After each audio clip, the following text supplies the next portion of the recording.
Hi, I'm Donna Joy Usher, the multi-award winning author of The Seven Steps to Closure, the Chanel series, the War Fairy trilogy, the Alien Private Eye series, and the soon-to-be released Demon Bounty Hunter series. So today I want to read to you from one of my books, Coco and Chanel. So Coco and Chanel is book one in the Chanel series.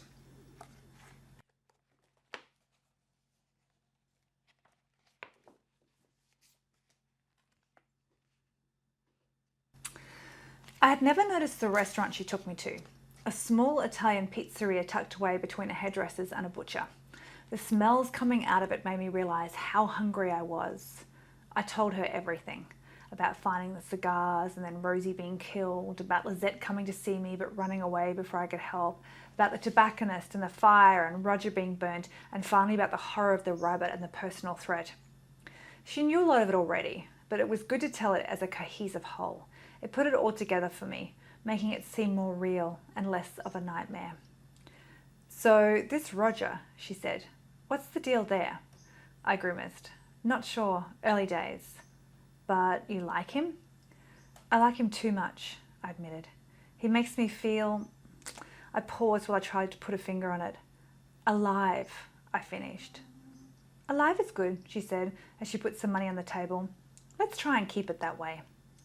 We were halfway home when her mobile rang. She pulled it out of her pocket and glanced at the screen before answering. "Speaking," she said. "I'm sorry, who is this?" She was silent as she listened. Then she held her hand up, pulled a sorry face, and moved further up the road to talk in private.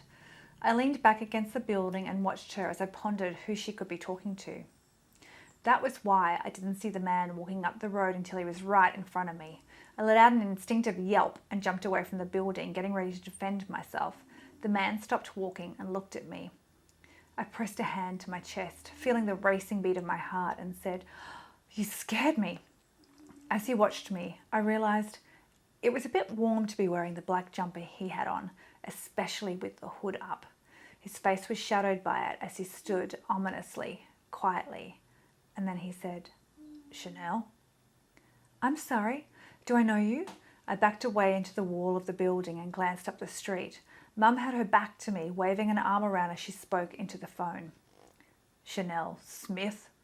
The words were laced with danger. The light of a passing car illuminated his face under the hood for a split second, burning the image into my mind. Piercings covered him, multiple bars through his eyebrows, a ring through the middle of his nose and another each side of his lower lip. A tattoo wrapped around his neck and trailed up onto his left cheek. But that wasn't the scary part. That wasn't the part that had me rifling blindly through my handbag, searching for my gun. His eyes burned black and hard. Hatred and rage and pain mingled together as he glared at me. "Lizette told me about you," he said, stepping towards me. A vision of Lizette as I'd last seen her flash into my head, and I let out a shriek. My right hand dug desperately into the contents of my bag, feeling and discarding object after object in its search for cold metal. "Don't come any closer," I panted, wondering what it would feel like to have my throat slit. "Or what?" His voice was hard and angry. My hand closed on cold and hard, but it wasn't my gun. I pulled it out of my bag, yanked off the lid, and squirted him in the eyes with my perfume. "Jesus Christ!" he shrieked, clutching his face. "What was that?" "Chanel number 5, I said as I kicked him in the balls. He dropped to his knees, one hand on his face and another on his crutch. "Don't move a fucking inch," Mum said. She was standing with her feet shoulder width apart and her arms stretched out in front. There was a gun clasped tightly in her hands. "Where the hell did you get that from?" I said, staring at the gun. It was huge. My handbag? It wasn't the answer I was looking for, but it surprised me anyway. How had she managed to fit that thing in her clutch? "Psycho bitch," the guy gasped. "I just wanted to talk." "Yeah, right." I pulled my cuffs out of my bag. "I've heard that one before." I hadn't really, but I enjoyed saying it. It made me feel like I was a character in a movie and not being stalked by a real-life serial killer. I read him his rights and pulled his hands behind his back while Mum kept her gun trained on him. "You better put that thing away before the cops get here," I said, pulling my phone out. "Why?" she said. "I've got a license." Holy shit, what parallel universe had I slipped into? My mum had a gun license? "When did you get that?" "About 25 years ago." The significance of the timing was not lost on me. Mum had gotten a gun license, or still pregnant with me. One of these days, we were going to have a really, really long talk. I called the station and spoke to Jake, and he promised a car was on its way. I didn't do nothing wrong, Tattoo Face said. You realise that means you did something wrong, Mum said to him.